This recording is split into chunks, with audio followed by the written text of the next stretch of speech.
Hey y'all, I have Eric Fontaine here. He is president of Rehlko, formerly known as Kohler. And today we're setting the record straight. As y'all know, if you've seen any of my videos, I did make a Rehlko Kohler video. I wasn't sure what was going to happen with their future since they did get bought out. You know, it's a 150-year-old company.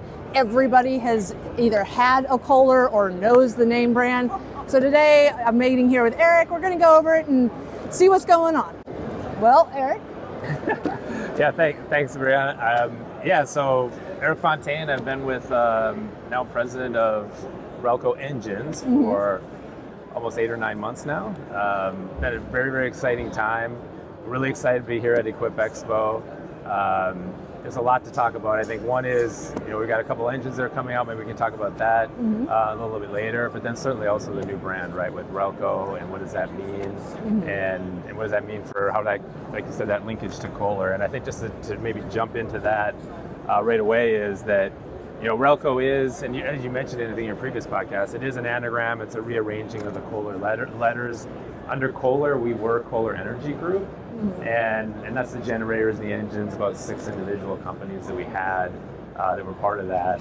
But the decision was made, and it happened really September of last year, that we made the separation from Kohler, really on the plumbing side and the hospitality side, that really what they were doing in that, under the Kohler brand, that was so big and so unique to Kohler. And then I think with the opportunity that Platinum Equity saw in us, it made sense to separate the business. And so that's when Kohler Energy Group then went under Platinum Equity, the new owners, and then Kohler stayed as it is, again, under the plumbing and hospitality piece. So with that became, well, then what do we call it? Because the Kohler, we couldn't keep the Kohler name beyond really 2026, and that was then a look at what's the brand. And that was I wasn't here for that last year, but the reality is I know they went through tons of options and reviewed it very, very carefully. Wanted to have a nod, to your point, to that 100-plus year history that we have, that you very accurately described on your prior podcast. And with that, the Rehlko is what kind of became born. And I think with that, we saw the opportunity to say, well, one, we're kind of rearranging the letters of Kohler, so that's one nod to Kohler being Rehlko. And then the other part is like, what do the letters mean? And the KO at the end is Kohler. That's the nod to Kohler more specifically or directly. The RE is really kind of the energy resilience, the reliability and availability is kind of those things that, broadly our generator line and our engine line that we want to reinforce to the customer. And then the L and the H fell into place, right? So as we looked at that. But that's how it became Rehlko. Why are we excited about it? I think for us, when we're with an owner that really sees a big, strong future for us. They want to invest in us heavily. I think it allows us to stay very focused, especially for us on the engines piece versus getting tied up in plumbing and other, I don't want to say distractions, but just things that aren't really central to our strategy and what we want to do. We definitely see a little bit more around discipline, how we're starting to lean more into lean tools, process.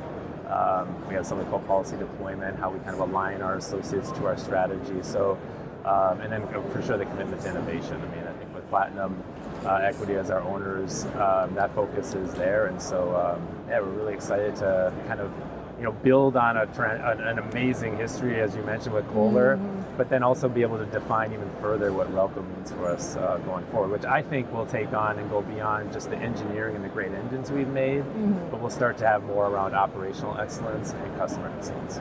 Awesome. Yeah, now a lot of people, like I was saying before, we've all seen Kohler or we've heard of Kohler, but you might not know that they're actually one of the leading top producers in industrial generators, right? So, and you're going into the hydrogen part of it. Is that correct? You're able to run these off? Is this happening? That's definitely specific to the generators. I mean, the generators for sure. That's a big piece for them. And that's new pretty innovation. Cool. It is very cool. We've done, and on the engine side, we've actually done that same engineering work. It was something we talked about a couple of years back at an Obama trade show back in Europe. So we have that technology available. The reality is on the engine space and where we're at with engines, with everything that's required to make that happen for infrastructure, it's just not economically viable yet. Yeah.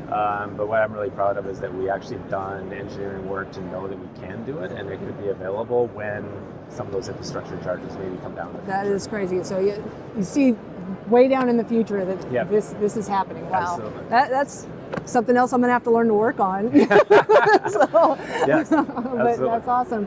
So I don't know, anything else you wanted to add, or? Yeah, maybe just, if you don't mind, just hitting on what we're doing. You know, I think we're excited about launching the 999.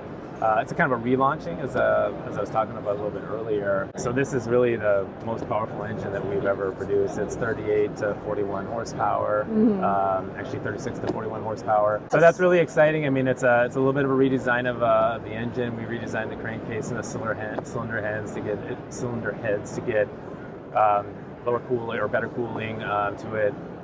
More increased airflow with larger fans, optimized oil consumption for longer maintenance intervals. So it's going to have, and of course the EFI, our closed loop EFI, which makes it really fuel efficient. So it's kind of the highest powered engine out there, really great fuel efficiency and just a fantastic engine.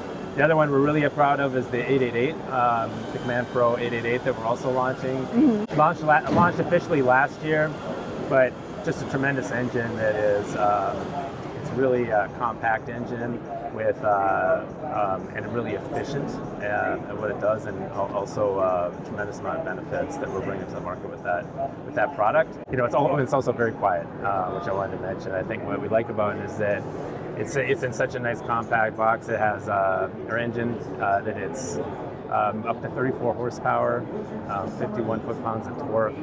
Truly the most powerful engine in its class. Basically, we call it mid-block in that class, and it's the most powerful on the market that we have. Also, closed DFI loop on that as well, and fuel efficient. Drop-in replacement. The response and the feedback from our customers, we've been testing with all of our customers over the last year plus. It's been super positive. And I think for us, what I also like about it is that we make also diesel and gasoline engines. We've been leveraging the diesel part to make our gas engines better. What I mean by that is that on the durability side of things, we went through something called our diesel reliability testing and did it with our now 888. It's the first engine that we've done this, first gas engine that we've done that with. Put a lot more testing cycles into it to ensure that we have a very high quality and reliable product coming out, which we know is going to be really important for this engine. It's, as people know, when your engine is first launched, you know, how much can I trust it, how reliable it is. We've been testing this for better part of a year and a half to 2 years. So It's ready and it's being launched now. And so yeah, those are the two engines we're most excited about. Okay, I've popped on over to the other side where they've got their display of engines, and this is the 34 horsepower Command Pro. And now this is the EFI engine. They've got the 32 horsepower one with the carburation system. And tell me, Eric, where are these made? These are made in Hattiesburg, Mississippi. Made USA. in America. Absolutely. Yes, definitely. So for all y'all wondering, they're still made here in the good US of A. I want to give a huge thanks to Eric and Nino. I'm very happy to hear everything that they have planned for Rehlko, currently known as Kohler. It's a lot of fresh eyes. It's a lot of new ideas, and they're not changing much when it comes to all the smaller stuff. You're still going to be able to get those parts. You're still going to be able to get those engines, and I'm happy to hear it. So thank you all so much. It was very, very nice to meet you. Thank you. Appreciate it.